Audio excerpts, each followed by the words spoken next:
सकाळ सकाळीच उठलोय आणि थंडी लागत होती म्हणून हे धग घेऊन बसलोय. धग घेऊन झालो आणि घरात पोचलोय. घरात पोचले तर मम्मीकडे भाकरी भाजत होती. तेवढ्यात ह्या आमचा चिकना. जरा ह्याची म्हटलं कळ काढूया. मग काय धरल्याने याची कळ काढले. नंतरचा काय रागात तिला तर खेळत पण होता आणि मागा मारत पण होता. हे बघा कसा मारता आता.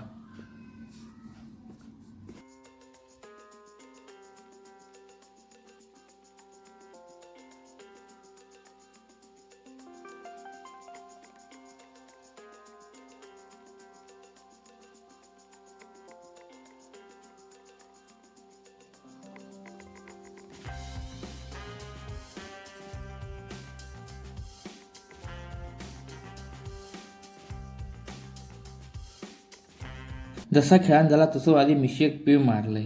मिशी एक पीळ मारलंय आणि आज टाकूची होती कवळा. मग काय केलं आणि कवळा टाकू चालू केलंय. कवळा टाकून झाली आणि आता येऊन बसलोय भाकरी खाव.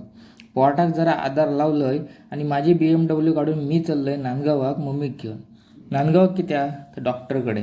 नांदगाव दवाखान्यात खय ते सरकारी दवाखान्यात हई लाव आणि हय आमचं जसं काम झालं तसेच आम्ही परत वाटेक लागला.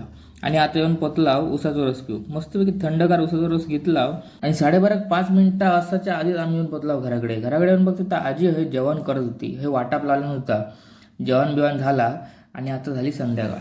तर संध्याकाळी आम्ही जरा वाटेक लागला होती काजीत. काजीत कशासाठी तर तुमका माहिती आहे सध्या आड्याचं काम चालू होता. ह्यो बघा बहुतेक आडो करून झालो होतो तरी पण लय रवलेलो. हे बघा इथून जेवढं दाखवतंय ना तेवढं आडो झालेलो आणि पुढे सगळं होतो. आता होती आमच्याबरोबर आजी पण होती. चला तर आता झाली